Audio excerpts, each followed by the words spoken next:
Hello and welcome back to the garden, everyone. In today's video we are going to be talking about some garden routines that we should be practicing for our garden to thrive and to come alive.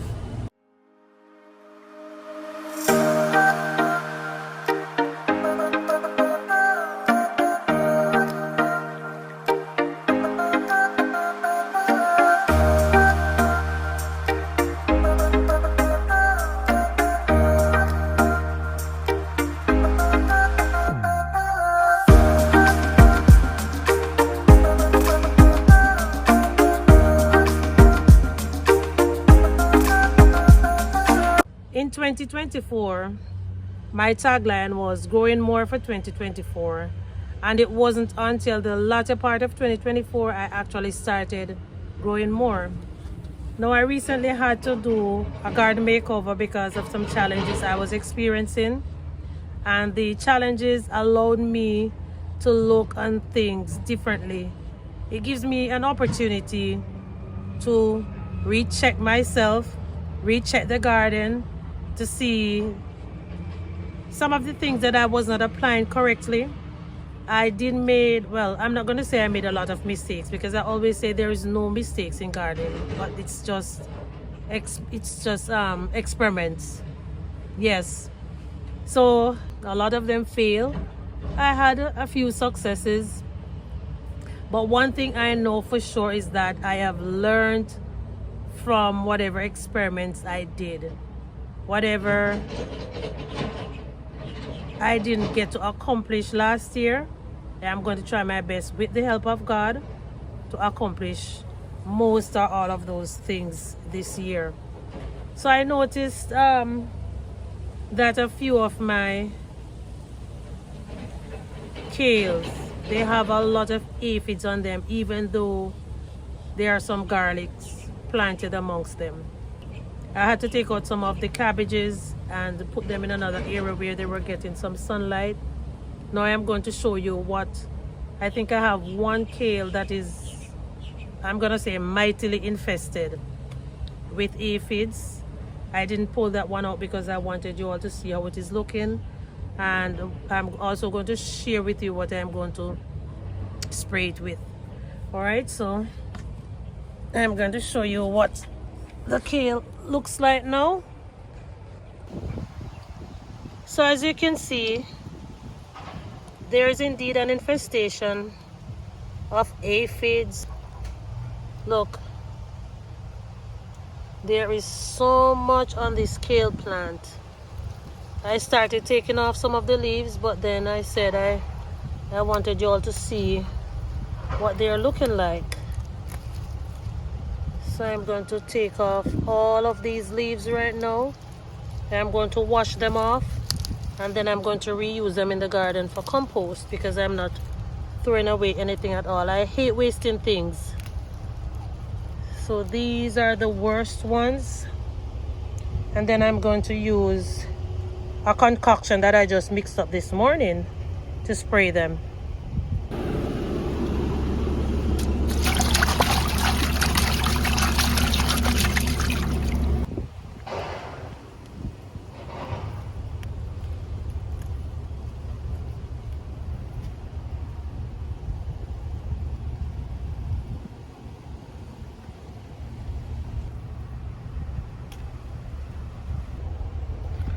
So I'm now going to spray the remaining leaves with some ginger water and some detergent that I made this morning.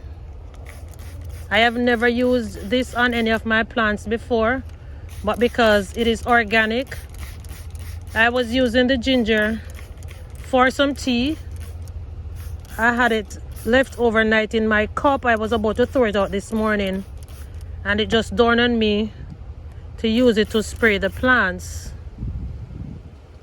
Now, if you are going to apply something new to your plants, always test it on a portion of the plant first before you spray everything, because you can actually damage your plants in the process of using these things. Even though they are organic, they might be too strong and they can harm your plants.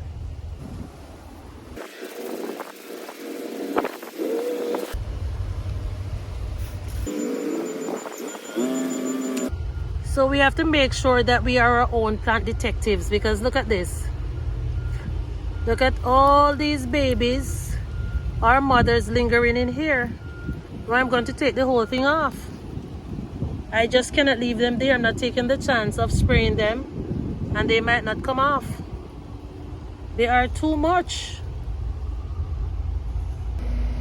So going forward, we have to ensure that we look for any signs of trouble, that is pest, disease, and wilting leaves. Now these are signs of pest. Once you see holes on your leaves like this, it is an indication that we have pests on the plants. It is a good thing that I was allowing these bok choy to go to seeds, because I wanted to have the beautiful flowers. But going forward, if you want to have healthy plants that you can eat from, you have to ensure that you check on the plants on a regular basis, because remember, prevention is better than cure.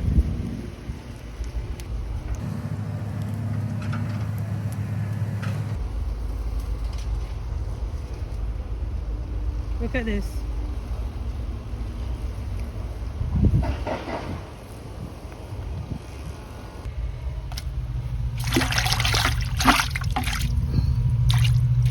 Now another thing that we have to look out for going forward in order for our garden to thrive is weeds. These are not bok choy. These are weeds. No, weeds are not welcome in our garden. They compete with your plants for water and nutrients. So wherever you see the weeds, you have to ensure that you take them out. So whatever nutrients is being fed to your plants, they will get to drink it all up and to thrive in the garden.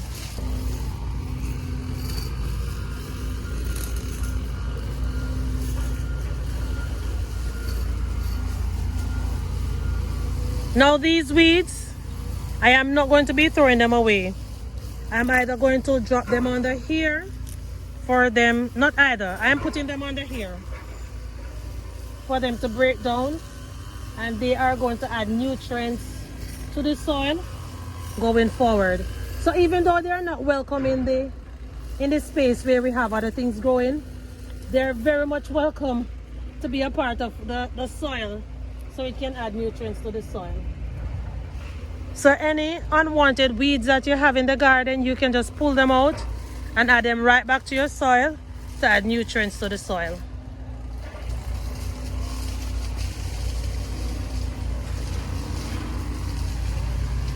And since I am right here, I am going to be testing the soil right now to see if it needs watering. And this is what the soil looks like. It is very dry and can do well with a little watering, but I think we are about to get some rain right now, and normally, oh, so this is quite damp. Can you see the difference? This looks a little bit darker, that means it's damp. And this one right here, you can see more brown in it, it's dry. So I am not going to be watering right now. I am going to wait and see if we are going to be getting any rain. And since it looks like it's going to rain, I am going to be taking out this kale. Oh. Taking it over in the section over here, and I'm going to be putting it right here, because I lost all the kale that was in here to the chickens. This was one of them. Now I have to find another one to put over. Well, oh, I have one over there already, but it looks like a different type. That one looks like the black magic.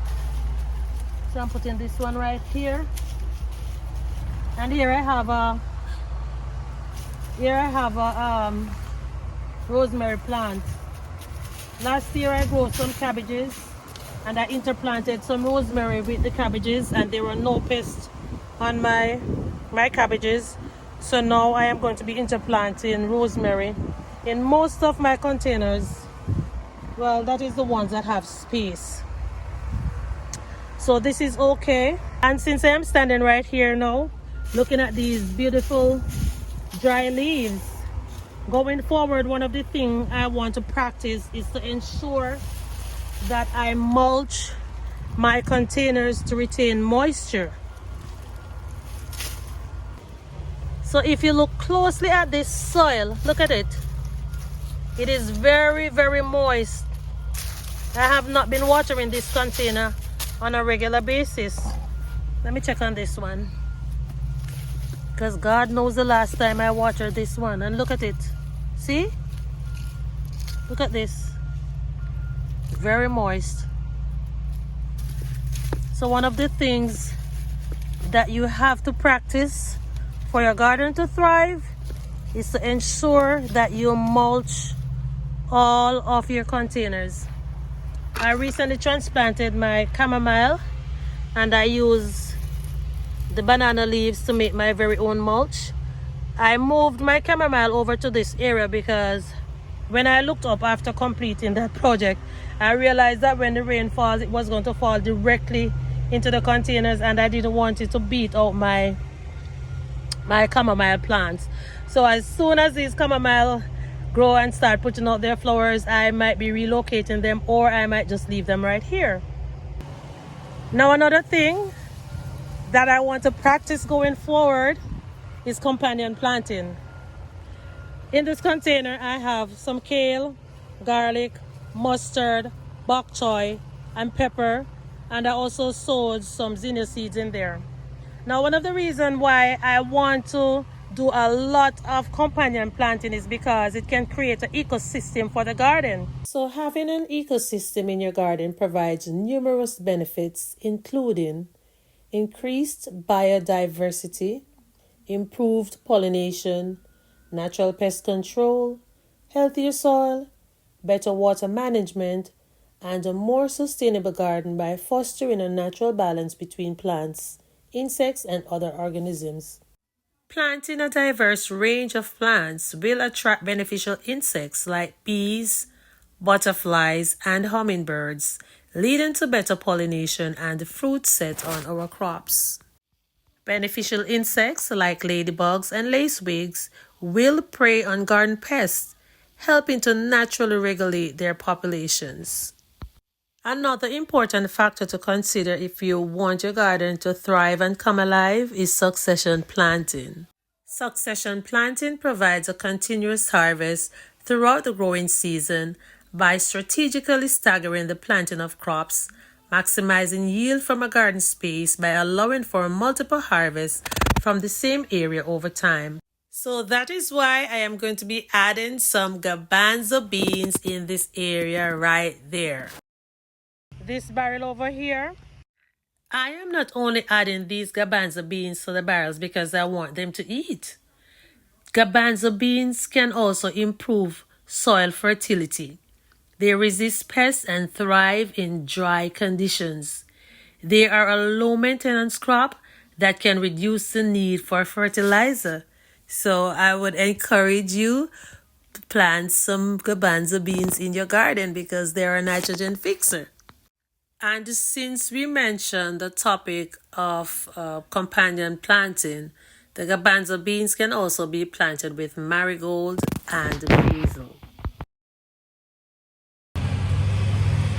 It just started to rain, so now I have to run inside and maybe finish it later today or tomorrow by the grace of God.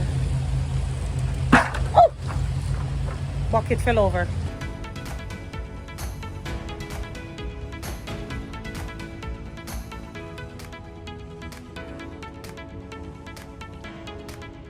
It is now time to give my yellow pear tomato plant a good pruning. It has a lot of dry leaves on it, and it is also putting out a lot of fruits. I want to take off some of the dry leaves so the plant can breathe better and focus on putting out some more fruits. I think I'm going to be staking up the plant first because I noticed some of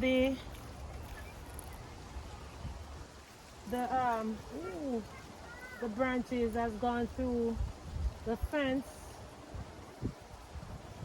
Oh, Jesus. Okay.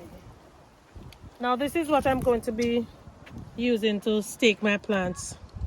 No, not stake it, to tie it up. So I am going to be using some Velcro to strap the plants on the bamboo stakes.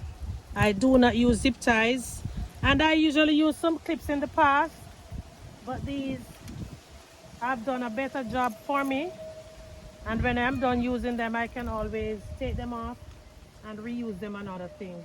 So there is really a lot happening on this plant right here. I think I might just go ahead and prune it first.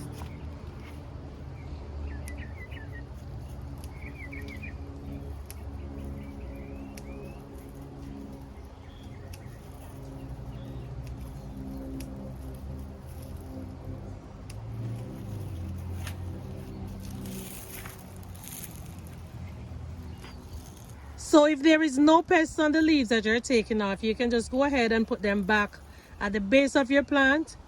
They will provide nutrients after decomposing. I always enjoy pruning my tomato plants because pruning promotes healthy growth, it encourages flowering, and can even increase food production.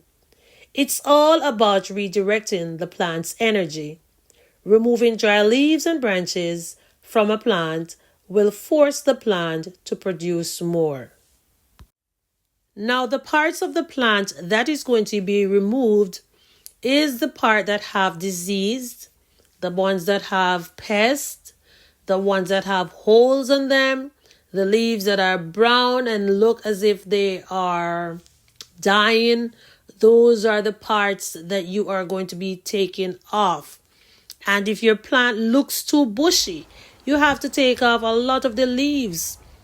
And be careful when you're cutting the leaves, because I just accidentally cut all of these tomatoes off. Now, what am I going to do with them? I'm just going to stick the stem in the ground to see if they can continue growing. Oh boy. So now I am going to be staking this part of the plant that has fallen over. So if your plants have weak stems or heavy leaves, fruit or flower heads, staking can stop them from bending or breaking. If a fruit is too heavy for a vine, it is going to break the branch. Hence, we are going to lose that fruit. Like what just happened to me. Well, I think I accidentally cut it. My bad. Another benefit of staking our plants is that it maximizes our garden space. Instead of allowing plants to spread out across the ground, which can lead to a lot of mess, staking allows them to grow vertically. And we all know that growing vertically provides more space for us to grow more things.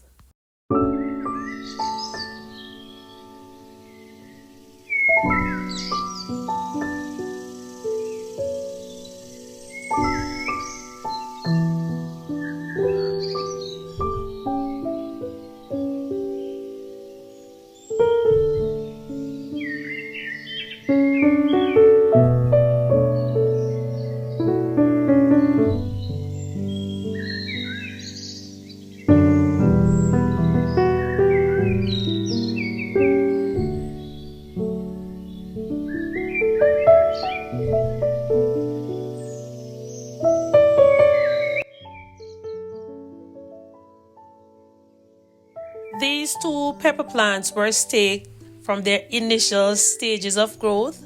It is now time to replace these teeny tiny ones. As a matter of fact, I am just going to reinforce whatever is there. I'm not going to be removing those. I'm going to be using some bamboo stakes now to add to these plants so they can continue growing and be stronger, healthier, and eventually produce a lot of peppers for me.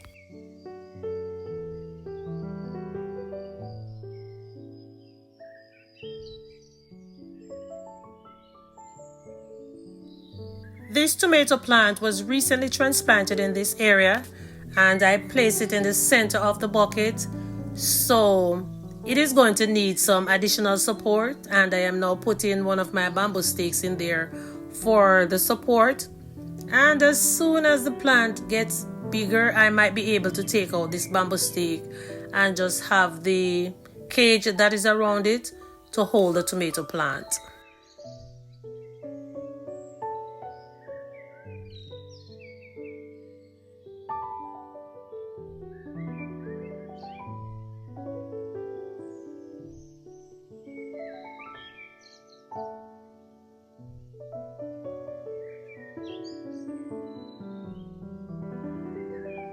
So this is a container that I have been putting my kitchen scraps in along with some rainwater, and I also added some biochar in there.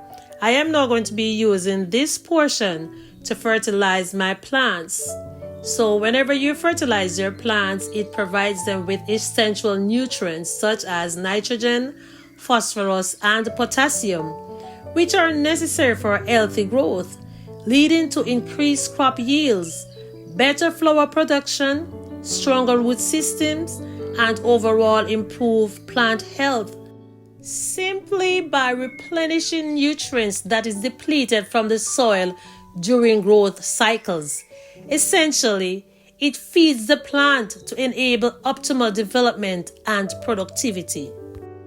Fertilizing our plants also helps the plants to grow bigger and faster, producing more foliage and flowers. And I'm pretty sure that is what we all want for our plants. We need to have very big, beautiful plants with not just a lot of foliage, but a lot of fruits on them. And if you all have never ever made this super juice, I think it is one of the most essential and powerful fertilizer you can ever give to your plants. But I need to put a warning out there. This thing does not smell good at all. Even after using it, when I came back inside the house, I was asking my son if he smelled something inside of the house. That smell was on my clothes. Oh gosh, it was lingering on my clothes. Does not smell good. So, make sure that after you use this super juice, you go and you change your clothes, because you will have a very stinky smell following behind you. And I'm pretty sure you don't want to go around anyone with that smell on you.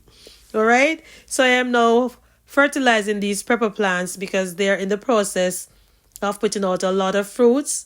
And as I read earlier, it will increase the foliage and help the plant to put out bigger and more beautiful fruits. I also need to add this little bit of information about fertilization. So when we fertilize our plants, the plants are better equipped to fight off diseases and pests. So that I don't know if you've ever noticed that the healthier your plants, less you have to worry about keeping pests at bay, because the plant is already equipped to do that for itself.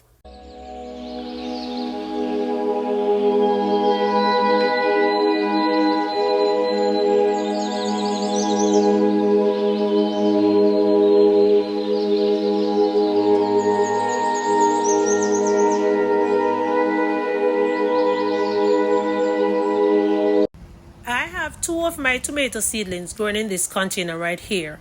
I am now going to transplant them to put them in two of my half a 55-gallon barrels, because I want to get more out of these tomato plants. They were growing exceptionally well in here. Look at the roots. And the plant looks so healthy. So I'm going to be taking them over to my herb and vegetable garden, and I will be putting the first one at this spot right here. So as we all become familiar with our own garden, let us develop our own rhythm. These basic steps will help you to create a healthy and thriving garden. I feel so confident now that going forward in 2025, my garden is going to thrive. So let's get to work. We have a garden to tend to.